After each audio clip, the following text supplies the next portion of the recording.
వికారాబాద్ జిల్లా పరిగిలో కేటీఆర్ పర్యటనపై రాత్రి హైడ్రామా నెలకొంది. నేడు కుల్కచర్ల మండలం దాస్యానాయక్ తండాలో కేటీఆర్ పర్యటించనున్నారు. దాస్యానాయక్ తండాలో ఏర్పాటు చేసిన అంబేద్కర్ విగ్రహాన్ని ఆవిష్కరించేందుకు కేటీఆర్ వెళ్లనున్నారు.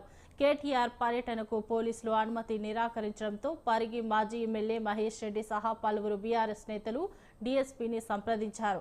ఆయన అనుమతి రాకపోవడంతో బీఆర్ఎస్ కార్యకర్తలు ఆందోళనకు దిగారు.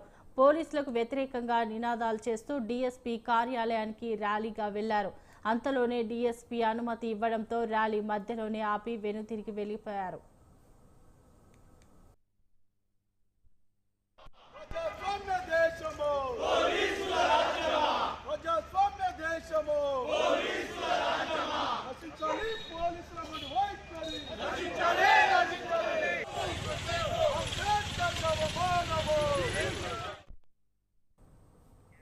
తెలంగాణలోని